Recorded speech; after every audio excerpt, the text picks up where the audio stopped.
Hi everyone, आज की class में आपका स्वागत है। तो आज हम पढ़ेंगे क्लास 10 में साइंस में टॉपिक पढ़ा रहे थे, क्षार की बात कर रहे थे। किसकी? क्षार की। चैप्टर चल रहा था हम क्षार और उसी में टॉपिक चल रहा था क्षार बेस। तो आज हम बात बेस की करेंगे कि बेस क्या होते हैं, क्षार क्या होते हैं। तो हम आपको बता दें, क्षार जो होते हैं, क्षार को भस्म भी बोलते हैं। क्या बोलते हैं? भस्म। तो सिंपल सी परिभाषा है भस्म की, क्षार की, कि क्षार वे पदार्थ होते हैं, क्षार वे पदार्थ होते हैं जो स्वाद में तीखे अथवा कड़वे होते हैं। कैसे होते हैं? अगर हम उनको खाते हैं तो वो ऐसे, उनका स्वाद जो है हमको कैसा लगता है? तीखा लगता है, या फिर कैसा लगता है? कड़वा लगता है। समझे? तो उन्हीं को हम क्या बोलते हैं? क्षार बोलते हैं, बेस बोलते हैं, भस्म बोलते हैं। क्या बोलते हैं? भस्म बोलते हैं। तो मेरे प्यारे बच्चों, अब हमने तुमको बताया कि क्षार वे पदार्थ होते हैं जो स्वाद में तीखे होते हैं, कड़वे होते हैं। क्या कहलाते हैं? क्षार कहलाते हैं। और इन क्षार की विशेषता ये होती है, अम्ल क्या करता है? नीले लिटमस पेपर को लाल कर देता है, लेकिन क्षार जो होते हैं ये लाल लिटमस पेपर को क्या कर देते हैं? नीला कर देते हैं। क्या कर देते हैं प्यारे बच्चों? नीला कर देते हैं। तो हमने बताया कि ये लाल लिटमस पेपर को नीला कर देते हैं। क्षार होते कौन है? एग्जाम्पल के रूप में देखते हैं क्षार होते कौन है। जैसे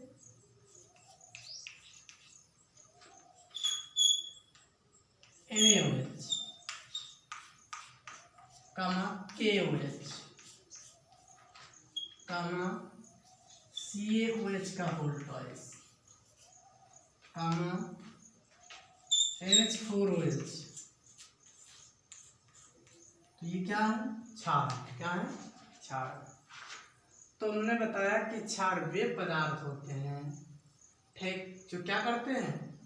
क्षार वे पदार्थ होते हैं जो ऐसे स्वाद में तीखे अथवा कड़वे होते हैं। इनको क्या कहते हैं? क्षार कहते हैं। जैसे ये कौन सा क्षार है? सोडियम हाइड्रोक्साइड, इसको बोलते हैं कास्टिक सोडा। दोनों कास्टिक सोडा है, ठीक, इनको बोलते हैं caustic soda, caustic soda, caustic soda. समझे बच्चों? ठीक, तो ये है हमारा सोडियम हाइड्रोक्साइड, ये है पोटेशियम हाइड्रोक्साइड, इसी प्रकार ये है कैल्शियम हाइड्रोक्साइड, और ये क्या है? अमोनियम हाइड्रोक्साइड, और ये क्या है? फेरस हाइड्रोक्साइड, ठीक, ये है जिंक ऑक्साइड, और ये क्या है? आयरन ऑक्साइड, ठीक, इसको बोलते हैं फेरस ऑक्साइड, ठीक। तो मेरे प्यारे बच्चों, ये हमारे क्या है? क्षार है। क्या है? क्षार है। अब हम आगे बात करते हैं किसके अनुसार। तो आप समझ गए कि क्षार क्या होते हैं। अब हम यहाँ से बात करेंगे आर्हेनियस के अनुसार। किसके अनुसार? आर्हेनियस। आधुनिक परिभाषा क्या होगी यहाँ से? आधुनिक परिभाषा क्षार की क्या है? आर्हेनियस के अनुसार अब हम पढ़ेंगे कि क्षार क्या होते हैं। तो आधुनिक परिभाषा ये है, हमने अम्ल की बताई थी कि अम्ल वे पदार्थ होते हैं जो जल में घुलते हैं, ठीक, और जल में घुलकर क्या देते हैं? हाइड्रोजन आयन देते हैं। क्या देते हैं? हाइड्रोजन, H+ आयन देते हैं। लेकिन क्षार क्या होते हैं? क्षार वे पदार्थ होते हैं जो जल में विघटित होकर, जल में घुलकर कौन सा आयन देते हैं? ऐसे जल में घुल जाते हैं और ऐसे आयन देते हैं तुम्हारा OH- आयन देते हैं। क्या देते हैं? OH-, हाइड्रोक्साइड आयन देते हैं। कौन सा आयन देते हैं? हाइड्रोक्साइड। जैसे एग्जाम्पल के रूप में प्यारे बच्चों देखेंगे, समझो। हमने बताया आर्हेनियस के अनुसार परिभाषा, क्षार वे पदार्थ होते हैं जो जल में घुलकर कौन सा आयन देते हैं? OH- आयन देते हैं, हाइड्रोक्साइड आयन देते हैं। जैसे कि हमारा है अमोनियम हाइड्रोक्साइड। अब ये जल में घुलेगा तो क्या देगा प्यारे बच्चों? NH4+ देगा, ठीक, और क्या देगा? OH- hydroxide ion. क्या देख रहे हैं? हाइड्रोक्साइड आयन दे रहा है। Next example NaOH, sodium hydroxide, ठीक, ये भी जल में घुलेगा, क्या देगा? जल में घुलकर दे देगा हमारा Na+, और क्या देगा? OH- आयन देगा। क्या देगा? OH- ion.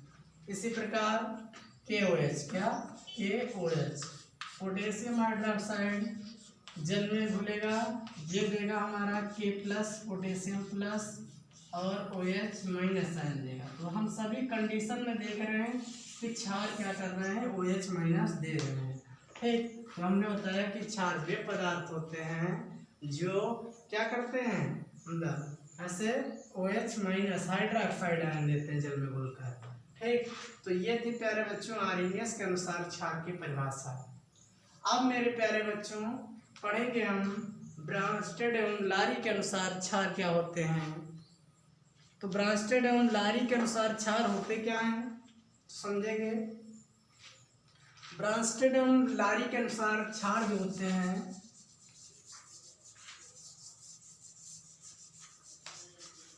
वे पदार्थ होते हैं जो दूसरे पदार्थ से प्रोटॉन ग्रहण करने की क्षमता रखते हैं। हमने बताया ब्रांस्टेड के अनुसार कि क्षार वे पदार्थ होते हैं जो दूसरे पदार्थों से प्रोटॉन ग्रहण करने की क्षमता रखते हैं। इन्हीं को हम क्या बोलते हैं, क्षार बोलते हैं। किसके अनुसार, ब्रांस्टेड एवं लारी के अनुसार। किसके अनुसार, ब्रांस्टेड एवं लारी के अनुसार बोलते हैं क्षार। जैसे आप यहाँ पर ये ले लेगा तो क्या बनाएगा, CH3C हो जाएगा। समझे प्यारे बच्चों कि हमने बताया कि क्षार वे पदार्थ होते हैं जो प्रोटॉन ग्रहण करने की क्षमता रखते हैं। इन्हीं को हम ब्रांस्टेड एवं लारी के अनुसार क्षार की परिभाषा कह बोलते हैं। अब हम चर्चा करेंगे किसकी, क्षार के गुणों की, कि क्षार के गुण क्या होते हैं। समझे क्षार के गुण क्या होते हैं।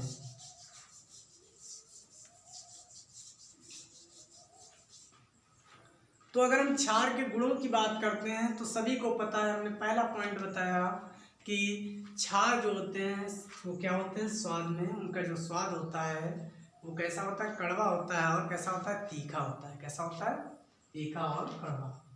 नंबर 2 गुण क्या है, जो क्षार होते हैं ये क्या करते हैं, लाल लिटमस पेपर को नीला कर देते हैं। कैसे लिटमस पेपर को, लाल जो लिटमस पेपर होता है उसका कलर चेंज करके उसका रंग नीला कर देते हैं। कैसा कर देते हैं, नीला। नंबर 3 बात, जो क्षार होते हैं प्रबल क्षार। कैसे क्षार, 2 प्रकार के क्षार होते हैं, हम समझाएंगे तुमको। प्रबल क्षार जो होते हैं वो विद्युत के सुचालक होते हैं। क्या होते हैं, विद्युत के सुचालक। विद्युत के सुचालक कौन से, प्रबल क्षार। अभी हम आपको बताएंगे प्रबल क्षार क्या होते हैं और दुर्बल क्षार क्या होते हैं। क्षार 2 प्रकार के होते हैं।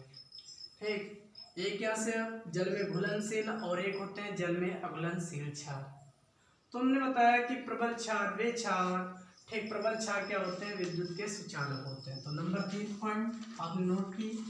अब नंबर 4 पॉइंट क्या होता है, तो क्षार होते हैं ये आपने देखा होगा ये गंधक, क्या, गंधक और तेल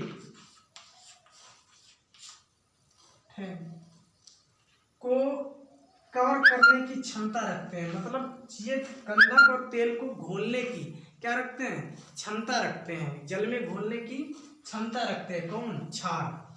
ऐसे समझे। ठीक, कास्टिक जो होता है वो गंधक और तेल को क्या करता है, ऑयल को जल में घोलने की क्षमता रखता है। नंबर 5 पॉइंट क्या है, क्षार की विशेषता। क्षार जो होते हैं ऐसे, जो क्षार होते हैं ये आपने देखा होगा जल में, ठीक, साबुन जो होता है कास्टिक होता है, क्षार होता है। ठीक, तो क्या होते हैं, जल में घुलने के बाद ये जैसे क्या होते हैं, साबुन की तरह चिकने होते हैं। कैसे होते हैं, अगर इनको हम छूते हैं तो ऐसे, अगर हाथों से छूते हैं तो ये क्या होते हैं, मुलायम, बड़े चिकने होते हैं। क्या होते हैं, चिकने होते हैं। तो क्या कहलाते हैं, इन्हीं को हम बोलते हैं क्षार बोलते हैं। क्या बोलते हैं, क्षार। समझे।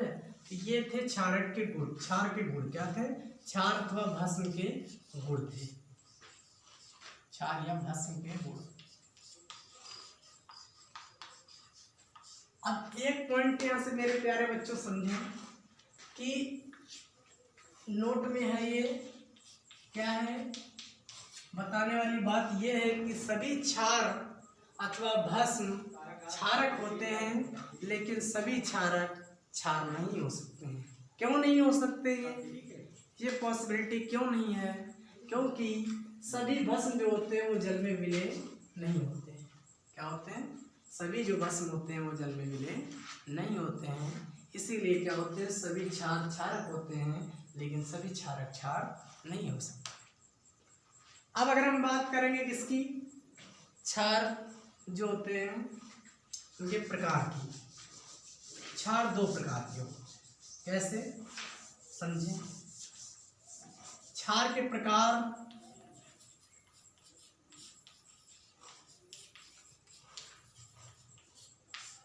तो एक तो होता है जल में घुलनशील क्षार, जल में विलेय क्षार।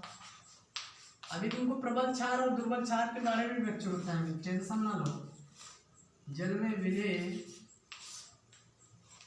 क्षार और जल में अविलेय क्षार। जल में अविलेय क्षार। हाँ प्यारे बच्चों, हम एक बात तुमको बताने को भूल गए थे। जो क्षार जो होते हैं ये अम्ल के साथ, एसिड के साथ, किसी भी एसिड के साथ अगर क्रिया करते हैं, ठीक, एसिड के साथ क्षार है और किसी भी एसिड के साथ अगर क्रिया करते हैं तो सिंपल सी बात है, लवण और जल बनाते हैं। क्या बनाते हैं? लवण और जल बनाते हैं, ठीक, वाटर एंड साल्ट बनाते हैं, ठीक। तो ये भी इसका एक गुण है। तो हमने बताया कि क्षार के प्रकार, टाइप ऑफ बेस। तो क्षार जो होते हैं वो जल में ठीक दो प्रकार के होते हैं, जल में घुलनशील और जल में अघुलनशील क्षार, मतलब विलेय बोल सकते हैं और अविलेय। अब देखो जल में विलेय क्षार क्या होते हैं, वे क्षार जो जल में क्या होते हैं, आसानी से घुल जाते हैं, उन्हीं को हम बोलते हैं जल में विलेय क्षार बोलते हैं। क्या बोलते हैं? जल में विलेय क्षार बोलते हैं। और जल में अविलेय क्षार क्या होते हैं, जो जल में आसानी से नहीं घुलते हैं, उनको क्या बोलते हैं? अविलेय क्षार बोलते हैं। क्या बोलते हैं? अविलेय क्षार बोलते हैं। जैसे जल में घुलता कौन है तुम्हारा, यहाँ कैल्शियम हाइड्रोक्साइड है, अमोनियम हाइड्रोक्साइड है, तो ये क्या होते हैं, जल में घुल जाते हैं, इसीलिए इनको बोलते हैं जल में विलेय क्षार। तो वे क्षार जो जल में घुल जाए आसानी से, ठीक ऐसे, और यहाँ से क्या होते हैं, जल में विलेय क्षार कहलाते हैं। और जल में जो ना घुले, ठीक, वो जल में क्या कहलाते हैं, अविलेय क्षार कहलाते हैं। जैसे ferrous hydroxide, zinc oxide, iron oxide, ferrous oxide, ठीक, तो ये क्या कहलाते हैं, जल में अघुलनशील क्षार कहलाते हैं। क्या कहलाते हैं? जल में अघुलनशील क्षार कहलाते हैं, जो जल में नहीं घुलते। अब मेरे प्यारे बच्चों हम आपको बता दें कि प्रबल क्षार और दुर्बल क्षार में डिफरेंट क्या है, प्रबल क्षार क्या होते हैं और दुर्बल क्षार क्या होते हैं। तो प्रबल क्षार वे क्षार होते हैं जो जल में क्या होते हैं, आसानी से विघटित हो जाते हैं। क्या हो जाते हैं? जल में आसानी से विघटित हो जाते हैं, उनको हम बोलते हैं प्रबल क्षार बोलते हैं। क्या बोलते हैं? प्रबल क्षार बोलते हैं। जैसे NaOH, KOH, NH4OH, ये सब क्या है, प्रबल क्षार। जैसे मैंने आपको दिखाया भी, जल में घुले और OH- आयन दे दिया, ठीक ऐसे। तो जल में घुलकर आसानी से अगर विघटित हो जाए तो समझ लेना वो कौन से क्षार है, प्रबल क्षार है। क्या है? प्रबल क्षार। और जो जल में घुल जाते हैं और क्या होते हैं, विघटित भी हो जाते हैं, ठीक, लेकिन उनका ऐसे क्या होते हैं, लेकिन सभी जो क्षार होते हैं वो विघटित नहीं होते हैं। ये मैंने तुमको बताया, ठीक, वो क्या कहलाते हैं, दुर्बल क्षार कहलाते हैं। क्या कहलाते हैं? दुर्बल क्षार। जैसे ठीक एग्जाम्पल, अमोनिया जो होता है, अमोनिया गैस जो होती है, NH3 होता है, ये क्या होता है, प्रबल क्षार नहीं होता है। क्या नहीं होता है? प्रबल क्षार नहीं होता है। कैसे नहीं होता है, देखो समझो, ठीक, ये जल में घुलेगा तो क्या बनाएगा, NH4 प्लस और OH-। अब समझो ये क्या है, जल में घुल तो रहा है, ठीक, जल में घुल रहा है, लेकिन OH- ये क्या देता है, किधर से देता है, जल के द्वारा दे रहा है। किसके द्वारा? जल के द्वारा वो चाहे माइनस आयन देता है, हाइड्रोक्साइड आयन देता है। इसीलिए कहते हैं कि ऐसे क्षार को हम क्या बोलते हैं, दुर्बल क्षार बोलते हैं। क्या बोलते हैं, दुर्बल क्षार। तो अमोनिया कौन सा क्षार है, दुर्बल क्षार है। ठीक, तो ये हाइड्रोजन जो परमाणु है ये किसके द्वारा दे रहा है, जल के द्वारा दे रहा है। किसके द्वारा, जल के द्वारा। तो इसीलिए अमोनिया को हम बोलते हैं कौन सा क्षार, दुर्बल क्षार। और प्रबल क्षार जो कौन से हैं, जैसे sodium hydroxide, potassium hydroxide, ammonium hydroxide, ये सब हाइड्रोक्साइड क्या कहलाते हैं, प्रबल क्षार कहलाते हैं। अब मेरे प्यारे बच्चों हम बात करेंगे कि क्षार का उपयोग, कौन से क्षार का उपयोग कहाँ पर किया जाता है। ठीक, तो यहाँ समझो, जैसे हमारा क्षार है सोडियम हाइड्रोक्साइड है और ये पोटेशियम हाइड्रोक्साइड। सोडियम हाइड्रोक्साइड का उपयोग कहाँ पे आता है, कास्टिक सोडा का उपयोग कहाँ पे आता है, तो जो पेट्रोलियम का शोधन होता है उसमें भी यहाँ से इसका उपयोग किया जाता है। और कहाँ किया जाता है, साबुन बनाने में इसका उपयोग किया जाता है। किसका, इसी का। ठीक, तो साबुन बनाने में इसका उपयोग किया जाता है। तुमने बताया पेट्रोल तेल के शोधन, पेट्रोल के शोधन में किया जाता है।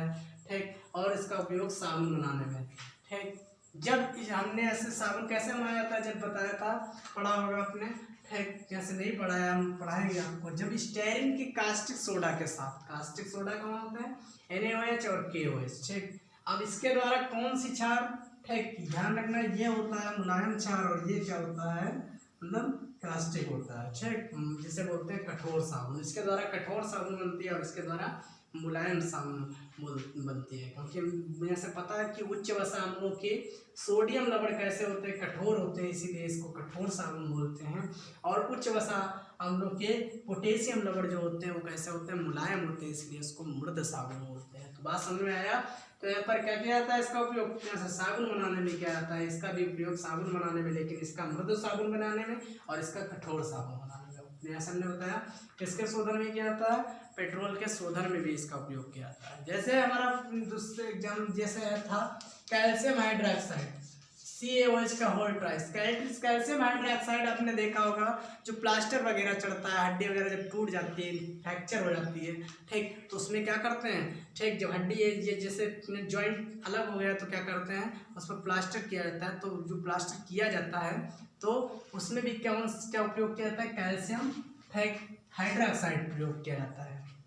मतलब और यहाँ से तुम प्लास्टर में करने में किया जाता है। और यहाँ से प्लास्टर जो किया जाता है, पुट्टी जिसे बोलते हैं, तो यहाँ से POP है। यहाँ से घरों में POP जो होती है, प्लास्टर ऑफ पेरिस होता है, उसमें भी क्या किया जाता है, कैल्शियम हाइड्रोक्साइड का उपयोग किया जाता है। ठीक, और यहाँ से काम किया जाता है साबुन को मिट्टी को मृद बनाने के लिए। ठीक, कैल्शियम हाइड्रोक्साइड का उपयोग किया जाता है। और कैल्शियम हाइड्रोक्साइड का उपयोग मतलब विरंजक चूड़ बनाने में भी किया जाता है। क्योंकि पढ़ा होगा आपने, सिर्फ शुष्क भुजा चूने पर क्लोरीन गैस प्रवाहित की जाती है। ठीक, इसको भुजा चूना बोलते हैं ना। ठीक, तो क्या बनता है, विरंजक चूड़ बनता है। क्या बनता है, विरंजक चूड़ बनता है। तो विरंजक चूड़ को बनाने में भी इसका उपयोग किया जाता है। प्लास्टर ठीक के रूम में किया जाता है, प्लास्टर ऑफ पेरिस के रूम में किया जाता है। अगर जॉइंट वगैरह टूट जाते हैं, हड्डी वगैरह टूट जाती है, तो उसको भी जोड़ने में इसका उपयोग किया जाता है। ठीक, ऐसे जैसे बनता क्या है, ये हमारा होता है कली चूना, और जल में जब इसको घोलते हैं तो जब जैसे जल में घोल देते हैं तो ये हमारा बन जाता है भुजा चूना। क्या बन जाता है, भुजा चूना। CaOH का होल ट्राइस बन जाता है। समझे प्यारे बच्चों। ठीक, तो हमने बताया कि इसका उपयोग कहाँ किया जाता है, किसका मतलब ये क्षारों का उपयोग, कौन से क्षार का उपयोग कहाँ पर किया जाता है। तो बच्चों आज की क्लास हम यहीं पर वाइंड अप करते हैं, फिर आपको इसी के बारे में आगे समझाएंगे। धन्यवाद प्यारे बच्चों।